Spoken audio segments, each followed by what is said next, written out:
Hello, it's Gina here from Will Written, and thanks very much for watching this video.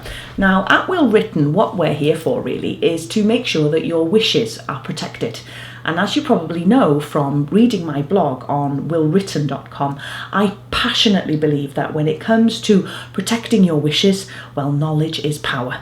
So this video is one of a series where I answer the questions that I'm most often asked by people I meet and the people who read the blog. So today I'm looking at the sorts of concerns that business owners tell me about.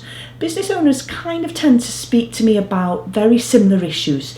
They say to me, Gina, look, if something happened to me or to my business partner, would our business survive? Who'd take care of our clients? Who'd pay our suppliers? What would happen to our staff? And closer to home, what would happen to our families? And if these are the kinds of things that sometimes cross your mind while you're running your own business day to day, well, you're not alone. Lots of business owners ask me about these issues every day. And at Will Written, my team and I have got a range of estate plans and strategies that give you the solutions to all these problems and more. And we're more than happy to talk with you about them in depth. Just give us a call and we're here to help. But in the meantime, as a kind of a thank you really for watching this video, I'd like to just share with you one really important solution that goes a long way towards safeguarding your business and giving you peace of mind if the worst ever was to happen to you. Now, when it comes to safeguarding your business, choosing the right executor is the crucial decision at the centre of everything.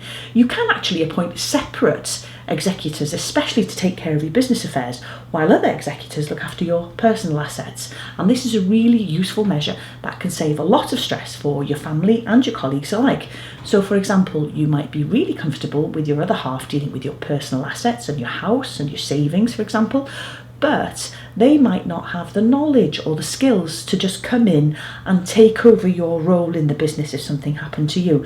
And also, to be fair to your colleagues, they might not be all that pleased at suddenly having to work with your other half as a partner instead of you.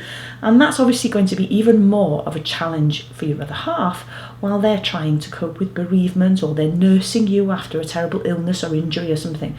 So to solve that problem, choose somebody that you trust to take good care of your business and then make them the business executor. So it could be your colleague or your accountant or a close friend or a mentor, or maybe even you're training up one of your kids to take over the business one day and they might be the ideal choice.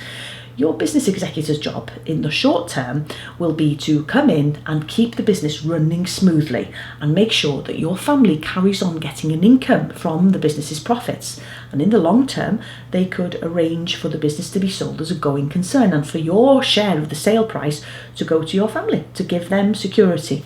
So anyway, here's an example of a business that I helped recently. Gary and Lee, now these are not their real names because I always maintain strict client confidentiality, but they run an IT business together.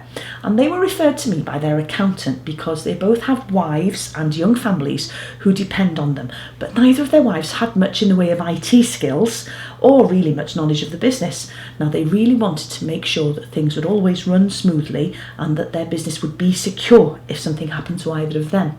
So in their wills, what they did was appoint each other and their accountant as business executors, and then they gave instructions for the business to be managed in the short term but sold as a going concern in the long term. And they left their shares in the business to their wives with the option for the surviving colleague to buy out the shares, avoiding the need for the wife to come in as a partner and take over the business. Now, this did raise a question about how to raise the money to fund a buyout like that, but we found the ideal solution for them, which didn't involve raising capital or getting a loan or getting into debt or anything like that. So hopefully this has given you some good guidance about what to do to safeguard your business. But I'm sure it's raised some questions. So if you do have questions, I'm here to help. Just give me a call on 0151 601 5399 or email me by clicking this link here. I hope that helps. Or if you have a colleague who runs a business who might be interested in this very information, please just go ahead and share this video below. So bye for now, and thanks for watching.